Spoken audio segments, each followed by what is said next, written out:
ओम।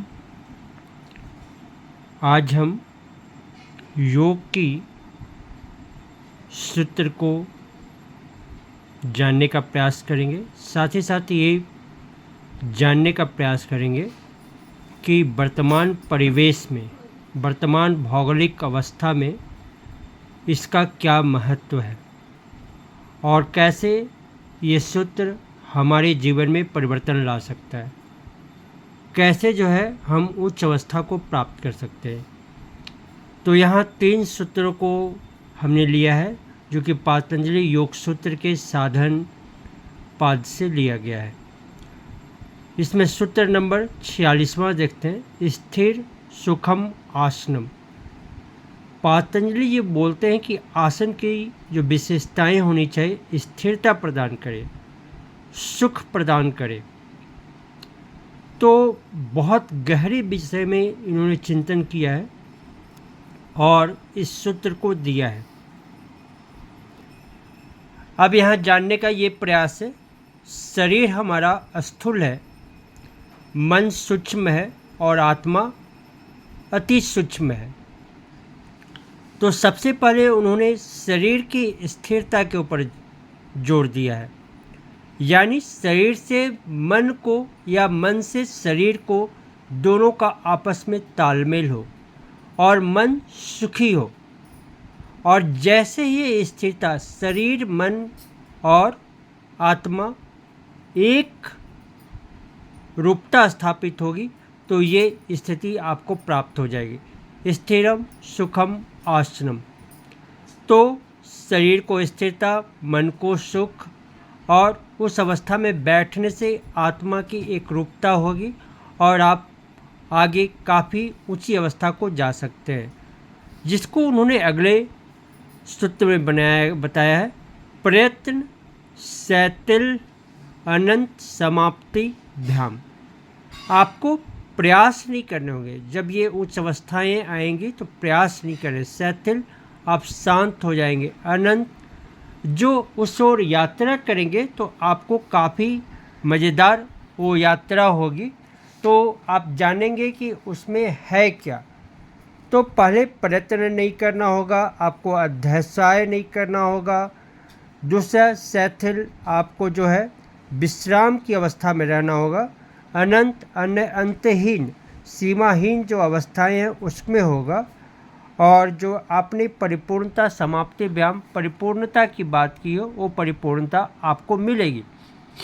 जो आत्मा तक यात्रा की बात है वो आपको यहाँ से मिलेगी। आपको प्रयत्न नहीं करना होगा, यानी जब सिद्धि को आप प्राप्त होंगे तो ये सारी अवस्थाएं आपको प्राप्त होंगी। ततो द्वंद्व अनिविज्ञात। कितनी बड़ी बात उन्होंने कह दी है कि जैसे शरीर, मन और आत्मा एक स्वरूप होंगे तो आपके जीवन में क्या होगा, ना हर्ष होगा, ना विषाद होगा, ना उष्ण होगा, ना शीत होगा, ना लाभ होगा, ना हानि होगा, ना सम्मान होगा, ना असम्मान होगा।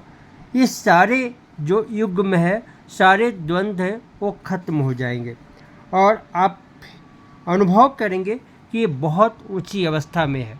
तो देखा जाए कि आज के परिप्रेक्ष्य में क्या हुआ, तो पतंजलि ऋषि बोलते हैं जो गतिशील अवस्था में हम बार बार किसी को करते हैं वो हमारे शरीर को स्थिरता कहाँ प्रदान करती है। आजकल व्यायाम को लोग ही आसन मान लिए, इसलिए पतंजलि ऋषि के नाम पर जो धोखा हो रहा है वो गलत हो गया है। दंड बैठक, ये पतंजलि ऋषि इसकी कभी चर्चा उन्होंने की ही नहीं है। लोग आसन में दंड बैठक कहाँ शामिल हो सकता है, जॉगिंग कहाँ शामिल हो सकता है, यहाँ तो स्थिरता की बात कही है।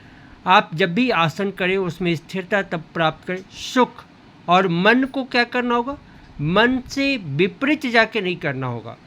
मन को ऐसी अवस्था में मन को तैयार करना होगा कि उसको करने के लिए तैयार हो जाए। और यहाँ आगे भी बता रहे हैं कि आप इतना प्रयत्न मत कीजिए कि अपने शरीर को दर्द प्रदान कीजिए। शिथिलता, विश्राम की अवस्था में कीजिए और अभ्यास को जारी रखिए। और ततो द्वंद्व अनिविज्ञात। अगर आपका उद्देश्य क्या है कि शरीर जो स्थूल है उससे यात्रा करे, मन को शांत करे, जो सूक्ष्म है, मन की परेशानियां आप लोग जानते ही हैं, क्योंकि मन जो है आपके कर्मेंद्रिय और ज्ञानेंद्रिय से बहुत करीब से जुड़ा हुआ है, और इसलिए मन को शरीर के द्वारा मन की तक यात्रा की, फिर मन से आत्मा तक की बात कही गई है, ताकि हमारे शरीर में द्वंद्व जो है समाप्त हो जाए। तो ये तीनों सूत्र है, स्थिरम सुखम आसनम प्रयत्न सैतल अनंत समाप्तिभ्याम ततो द्वंद्व अनिविज्ञात घाता। अगर सूर्य नमस्कार आप तेज़ी से करते हैं, बहुत जल्दी जल्दी करते हैं, तो भी भाई स्थिर सुख की बात कहाँ से होती है। जब एक एक आप पोस्चर्स में 10-10 सेकेंड 20-20 सेकेंड रुकते हैं, तो अब स्थिर की बात आती है, सुख की बात आती है, आसन की बात आती है। लेकिन अगर प्रतियोगिता वाली भाव रहती है कि आप उनका सूर्य नमस्कार अच्छा है, मैं जल्दी कर सकता हूँ, तो ये स्थिर सुखम आसनम की बात नहीं होती है। जब आपका सांस जो है जब तेज़ी से गति से तेज चलने लगेगा आसन करने के द्वारा, तो सुख कहाँ मिलेगा? आप तो दुख में चले जाएंगे ना। आपके प्रयत्न सैथिल कहाँ होंगे? आप तो ज़बरदस्ती प्रयत्न कर रहे हैं, तो ये भी सूत्र आपको वहाँ पर काम नहीं करेगा। ततो द्वंद्व, आपकी द्वंद्व बढ़ जाएगी कि आज हमने किया, कल क्यों करें। ये सारी बात पातंजलि ऋषि को समझनी होगी, तब जाके आपके तनाव है, तनाव कम होंगे। तनाव किसको कहते हैं? जहाँ पे द्वंद्व हो वहाँ पर तनाव है। तनाव द्वंद्व का ही नाम है।